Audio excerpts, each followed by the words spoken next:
Recent ಆಗಿ ನಾವು ಶೃಂಗೇರಿಗೆ ಹೋದಾಗ ನಮ್ಮ ಪಾಪುಗೆ ಅಕ್ಷರಾಭ್ಯಾಸ ಮಾಡಿಸ್ಕೊಂಡ್ ಬಂದಿದ್ವಿ. ಅದ್ರ ಬಗ್ಗೆ ಸ್ಟೋರಿ ಆಗಿದಾಗ ತುಂಬಾ ಜನ ಡೀಟೇಲ್ಸ್ ಕೇಳ್ತಾ ಇದ್ರಿ. ಆ ಡೀಟೇಲ್ಸ್ ಹೇಳಕ್ ಮುಂಚೆ ಕೆಲವೊಂದು ವಿಷಯ ನಿಮ್ಮ ಹತ್ರ ಶೇರ್ ಮಾಡಬೇಕು. ಇವಾಗ ಶೃಂಗೇರಿಯಲ್ಲಿ ತುಂಬಾ ಸ್ಟ್ರಿಕ್ಟ್ ಮಾಡ್ಬಿಟ್ಟಿದ್ದಾರೆ. ಗಂಡ್ ಮಕ್ಳು ಪಂಚೆ ಹಾಕೊಂಡಿರ್ಲೇಬೇಕು, ಹೆಣ್ಮಕ್ಳು ಸೀರೆ ಅಥವಾ ಕುರ್ತಾ ಸೆಟ್ ಹಾಕೊಂಡಿದ್ರೆ ಅದಕ್ಕೆ ವಿತ್ ದುಪ್ಪಟ ಇರ್ಲೇಬೇಕು. ಅಂದ್ರೆ ದೇವಸ್ಥಾನದ ಒಳಗಡೆ ಬಿಡ್ತಾರೆ, ಬಟ್ ದೂರದಿಂದ ನಿಂತ್ಕೊಂಡು ನೋಡ್ಬೇಕು ದೇವ್ರನ್ನ. ಹತ್ರದಿಂದ ನಿಂತ್ಕೊಂಡು ನೋಡ್ಬೇಕಂತ ಹೇಳಿದ್ರೆ ಸೊ ನಿಮ್ದು ಕಂಪಲ್ಸರಿ ಈ ಟ್ರೆಡಿಷನಲ್ ಅಟೈರ್ ಇರ್ಲೇಬೇಕು. ಇನ್ನ ಅಕ್ಷರಾಭ್ಯಾಸ ವಿಚಾರಕ್ಕೆ ಬಂದ್ರೆ ನಿಮ್ಗೆ ಬೆಳಗ್ಗೆ 7:30 1 ಗಂಟೆವರೆಗೂ ಟಿಕೆಟ್ಸ್ ನ ಕೊಡ್ತಾರೆ. ಮತ್ತೆ ಒಂದು 3 ರಿಂದ 4 ಬ್ಯಾಚ್ ಮಾಡ್ತಾರೆ.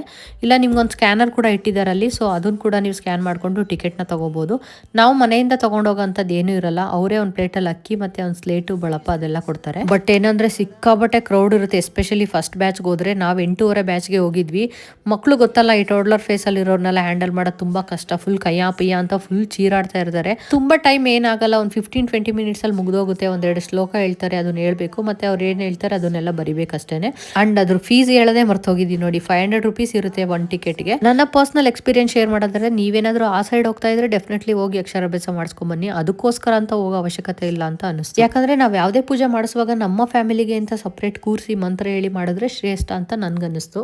ಇತ್ತೀಚೆಗೆ ನಮ್ಮ ಅಕ್ಕಪಕ್ಕ ಇರೋ ತುಂಬಾ ದೇವಸ್ಥಾನಗಳಲ್ಲಿ ಅಕ್ಷರಾಭ್ಯಾಸ ಮಾಡಿಸ್ತಾರೆ. ಅಂತ ಕಡೆ ಮಾಡಿಸಿದ್ರೆ ಪೂಜೆಗೆ ಏನೇನ್ ಬೇಕು ಅಂತ ಹೇಳಿ ನಮ್ಮ ಹತ್ರನೇ ತರಿಸ್ಕೊಂಡು ಮಗು ಹೆಸರು ನಕ್ಷತ್ರ ಎಲ್ಲ ಹೇಳಿ ಸಪ್ರೇಟ್ ಆಗಿ ಪೂಜೆ ಮಾಡ್ಕೊಡ್ತಾರೆ. ಅದು ಒಳ್ಳೇದು ಅಂತ ನಂಗೆ ಅನ್ನಿಸ್ತು.